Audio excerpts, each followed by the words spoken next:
On top of the water, at the tip of the iceberg, these things should be 100% natural. Anavar and TRT. That's right above the waterline. You're taking testosterone, steroid advice, and so on from guys who don't even know how to source what they're taking.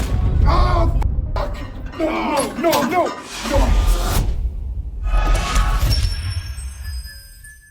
Coach Greg, today's video, I'm going over the Tren twins steroid tier list. Warning, it doesn't make any sense. When they're in their early 20s, one has already had a pec tear, of which I've warned them about. Do you not think they can benefit from my old age, my wisdom? Remember, I'm pushing 50. 50 keys of testosterone across the border, along with my blue lobster.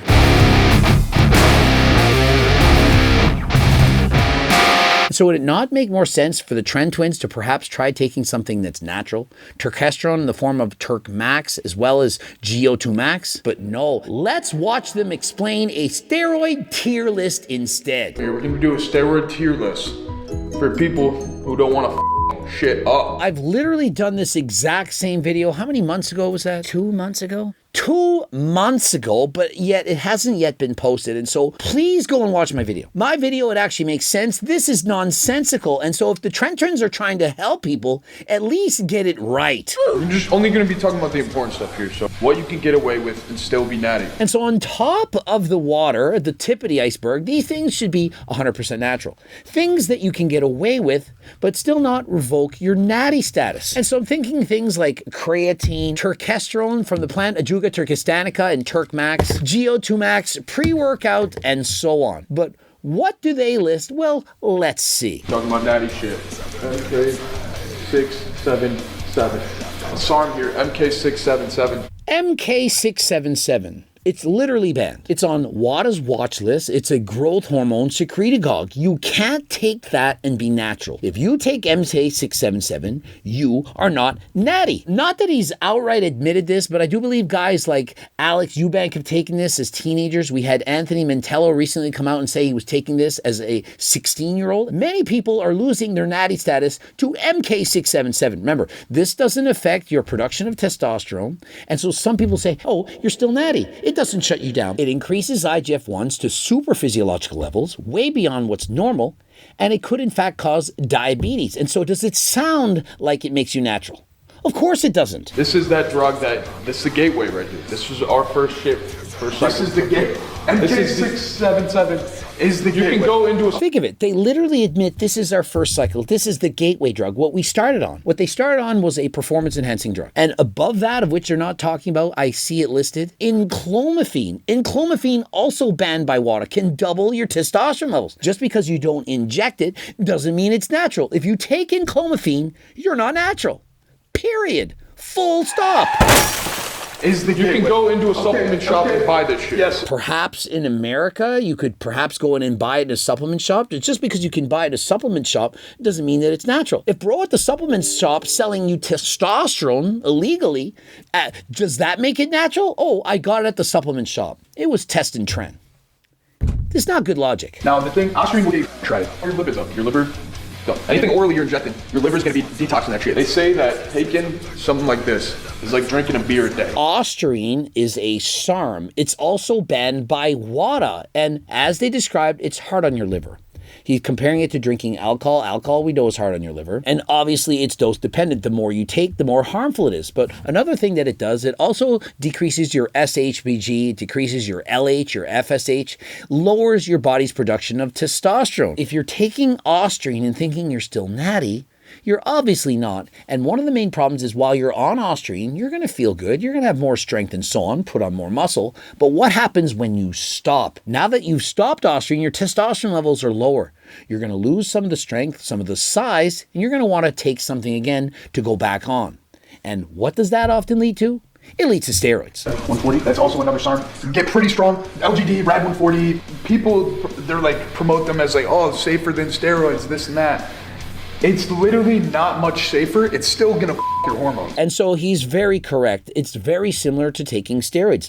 LGD, RAD-140, and so on, they're very similar to taking oral steroids. Just because you're taking a SARM and it's not technically a steroid doesn't mean that you're natural. You, in fact, are not. And taking SARMs can also affect your estrogen levels. It can make them drastically go down. This can affect your mental health, your joints, and so on. And so if you do take SARMs, please be more careful than last time and do realize you're no longer natural. So your next best option would be Anavar. Well, Anavar. TRT. Anavar and TRT. All right, that's right above the waterline. Anavar is also banned. You can't use it and be natural. And so if you're taking Anavar, you're not natural. TRT, testosterone replacement therapy, also not natural. I mean, does anyone think that Alex Eubank is actually natural? I definitely feel like more of a man on TRT. That's for damn sure. Replacement testosterone does not equal to being natural. And so even if you're on replacement doses, you're not natural. But here's the thing. Most people on TRT are on super physiological levels.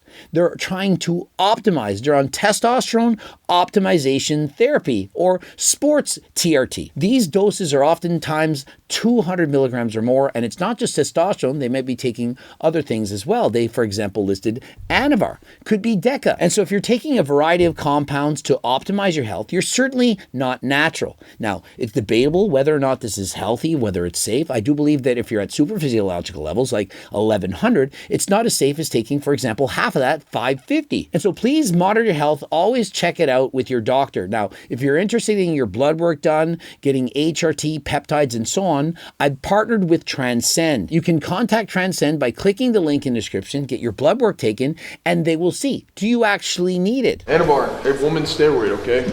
Most men, though, we abuse it. Anavar is not a woman nor a man steroid. It's a steroid. And so with Anavar, the poison is in the dose. If you're a woman and you're taking 1 milligram, it's obviously going to have a lower effect than if you're taking 10 or if you're taking 100. And so whether or not you're male or female, if you take too much, that is going to be the consequences. The same with alcohol. If you take 1 drop of wine, probably not going to have an effect. But if you drink 10 bottles, probably not going to be with us. Just because many people say Anavar, it's safe, it's a woman's steroid, doesn't mean that it actually is. Testosterone, your body already produces that shit. A-O-K. It's the male hormone. You're gonna get angry. Just because your body already produces it doesn't mean it's safe to take and give it more. In particular, at higher doses. Does anyone think they want to act and behave like Mike Isertel? Remember, all he feels is rage. This is under the line, you're no longer half natty, you're taking a full-on cycle. Remember, anything above that line, you're not half natty. This was not even close to half natty. If you're on Anavar, testosterone, RAD-140, Ostarine, MK677, and Enclomiphene, none of these allow you to be half natty. I'll put Primo. This is going to be the safest steroid. And so Primo is perhaps one of the safest injectable steroids, but just because it's safer doesn't mean it's safe. Now, what it also isn't is it's not as potent, and so most people taking Primo are going to take higher doses. Primo, it's still going to shut you down at half the speed or rate of testosterone. And so if you do 16 weeks of Primo, it's going to have the same suppressing effect of 8 weeks of testosterone, but you're also going to need to take higher doses. So if you compare, for example, testosterone to Primo, Primo roughly 2/3 as strong as testosterone. And so if somebody's taking 200 milligrams of testosterone, they likely need to take 300 milligrams of Primo in order to put on the same amount of dry, hard muscle. And what about Trenbolone? Primo about 5 times weaker than Tren. And so 100 milligrams of Tren, about the same amount of muscle can be built as taking 500 milligrams of Primo. And so again, the poison is in the dosing. If you take very high doses, it's not going to be safe. You shouldn't take steroids at all in your lifetime. They're very cosmetic. They'll get you lean. They'll get your heart. You're taking testosterone, steroid advice, and so on from guys who don't even know how to source what they're taking. Remember when Coach Greg was coaching the Tren twins and they decided to not work with me anymore? They were given and sold fake testosterone, fake gear, if you will, and it wasn't from me. It was from their own source. And so how do they even know what they're taking? They've done what? 2 cycles in their lives and we're getting advice from them? Do you really think you should be listening to the Tren twins on what you should be taking? They've done 1 competition in their life. In comparison, I did 42 shows natural and I've competed 59 times. And so who do you think you should listen to? Now, Mastrone, very comparable to Primo. Very similar effects. Mastrone going to be a lot cheaper. Primo, extremely expensive. Now, here's the problem with Primo. Almost all of it is fake. And so you're thinking you're given Primo, but what you're given is perhaps Mastrone or Mastrone combined with EQ, or perhaps it's just Test Probe. And how would you know? Do you really think the Tren twins would know if they're taking Mastrone versus Primo versus testosterone versus EQ, Deca, and so on? They don't know. They don't have the experience. How would you know? Because your bro who sold it to you at the gym, they said that it is. When you purchase Turk Max, you know that it's actually from the plant Ajuga turkistanica. We've proven this. But what about Turk Plex from Gorilla Mine? Y'all thought Derek's company, it's amazing. They would never screw us over. Hey, perhaps the first time, but what about the second time? Remember, they've been proven to not be selling the plant Ajuga turkistanica. And so when you get Turk Max, you're getting exactly what you wanted and more. And so remember, I've traveled the globe, made it back from Uzbekistan with 500 keys of Turk in those various suitcases. I told the world I had 50 keys of Turk in the duffel bag. But I traveled the world with the Blue Lobsters, and we made it, guys. Various sources was able to meet up with Mike Thurston, and so I'm telling you, we have exactly what we promised. And so if you're interested in real, authentic Turkestrone, you gotta get it from HTLT Supplements. Enter code Greg for 15% off. They're very cosmetic. They'll get you lean, they'll get your heart, but they will your hairline to oblivion. If you're really concerned with your hair, Deca is one that you could take, but really, in general, all of them, whether it's testosterone, mastrone, Primo, Tren, Anavar, you name it, probably not going to be good. If you're proceeding to go bald, it's going to speed that up. No, you can take tests, take some finasteride, you're fucking fine. Yes, finasteride can in fact help with preventing your hair loss from testosterone, but from non-bioidenticals, for example, Primobolan, mastrone, and so on. It's not going to benefit. And so you can't just think, oh, I'll take 1 milligram of finasteride and I'll be perfectly fine. It's still going to have its consequences. How are the Tren twins qualified to give you advice on what steroids you should be taking if they can't even tell you which steroids to take and what to take to help and prevent your hair from being lost? They don't know any better. They're doing their best, but it's not good enough. This is gonna be your, I'll put your mass builders right here. Yeah. Some Deca, some Equipoise. Equipoise here. NPP. NPP is just another form of Deca.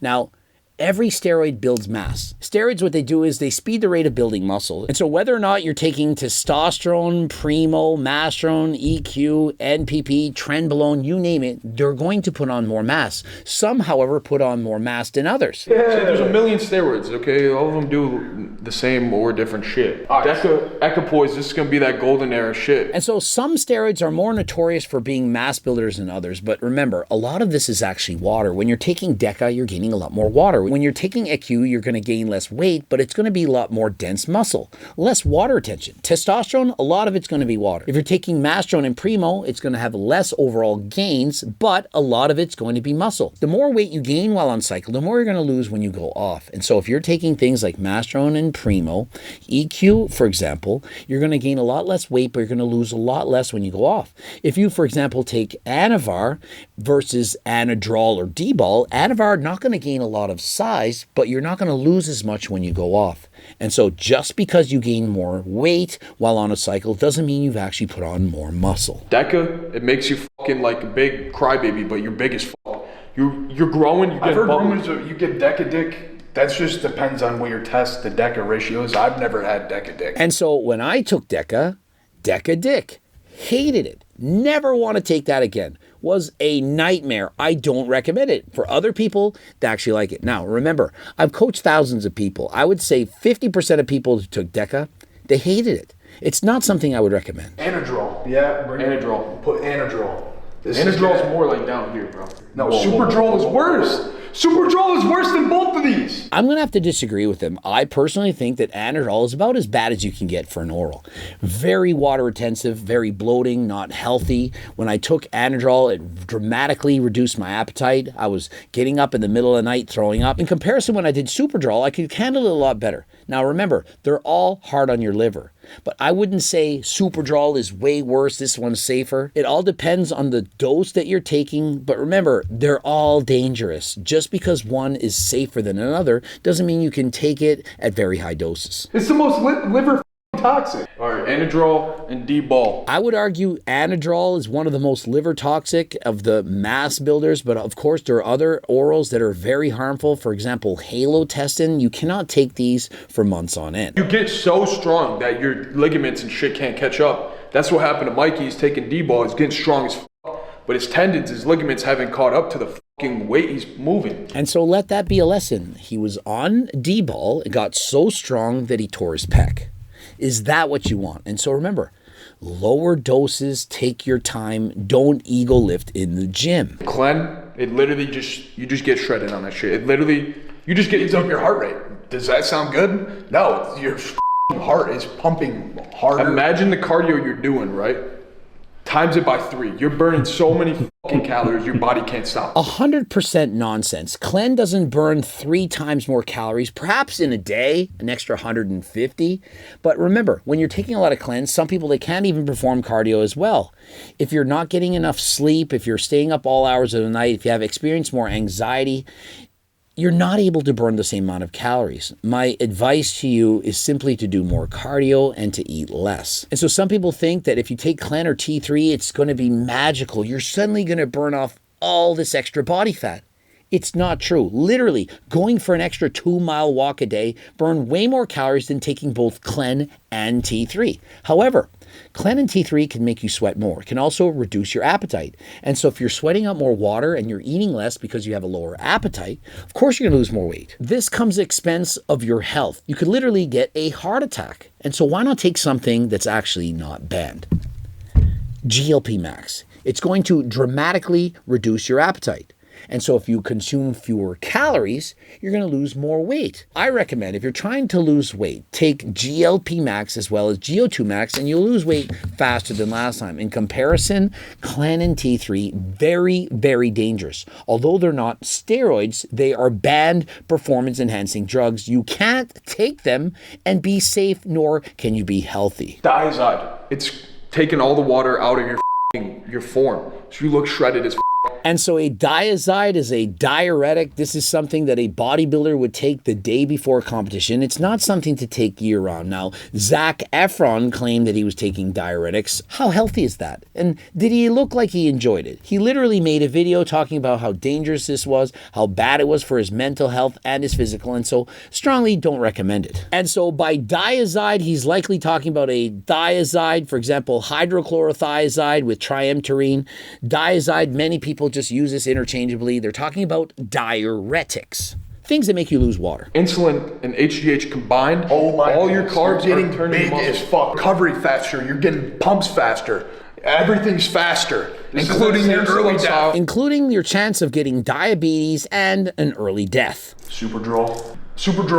These Tren, super liver toxic. I can't believe they put Superdrol and Tren at the same level. Trust me, Tren is way worse. Mentally, physically, and so on. Tren, like, you just feel like But a it's god. dim. Essentially, yeah, Tren, it'll make you frantic, angry, can't sleep, fucking, man, you Sweat. You sweat like a Oh motherfucker. man, the Tren cough. Tren cough, you feel like you're dying if you get that shit. I mean, I literally thought I was dying, bro. Remember, these guys are on what? Their second cycle. They're in their early 20s. They're already taking Tren. Did they really need that? Why would you take something as toxic as Tren when there are so many other things you could have taken? Remember, some people, perhaps they have to take it. If you're going for your IPV Pro card, you're already an IPV Pro. But why would somebody take these things for their very first competition? Your first competition, you should be natural. Below the glacier, what's even more dangerous? I would think the most dangerous of all, DNP. This is certainly something that you shouldn't be taking. If you're taking DNP to help you lose weight, you don't know what you're doing. A simple overdose on DNP, and you're gone. Many people have succumbed, and it's not something to be taken lightly, and I strongly discourage you from ever taking this. Not only will you feel like garbage, but it literally can cook you from the inside. Just as deadly as perhaps DNP, insulin, if you miscalculate this, you don't have any carbs handy, you don't eat enough sugar, you can also go into a coma and experience an early goodbye, see ya, you're now buried 10 feet under. The point of this shit is don't take this shit. Honestly, if I could, bro, I mean, I wouldn't actually. I mean, a life without steroids, I don't know. I would hate it. But at the same A time, few years of blasting, having fun, getting jacked as fuck, while you got life by the balls. Sure, I'll do it. It's very difficult to hear somebody who's taking these things, abusing these things, saying, we take it, but you shouldn't. And so unfortunately, what they've mostly been concerned with is the cosmetic. For example, you lose your hair, but they haven't talked about many of the mental side effects, the physical and so on, the fact that you can take off 20 years off your life or even more. What they're preoccupied with is, how do they look? How much can they lift? But it takes an older person, somebody like Coach Greg. Remember, I trained natural till I was in my 30s. And eventually when I hit my natural genetic limit, I decided, hey, I want to get an IPB Pro card. And at that time I took it. But until the age of 25, your brain hasn't even finished developing. And so if you're younger than 25, if you haven't competed a number of times, if you're still making gains, why would you ever do this? It's not worth it. I strongly encourage you to stay 100% natural. Remember, if you have low levels of testosterone, I suggest you get your blood work taken. I've partnered with Transcend. And so if you're interested in working with Transcend, click the link in the description. Subscribe, click the bell button, comment to boost the algorithm. Please like the video if you liked it. Don't forget to watch one of those 2 bloops. And of course, the cookbooks, the training books, the Circle Diet book, coaching plans by me and my team. The Harder Than Last Time clothing line. Get it on the website. Code Greg 15% off. And until next time, I am out.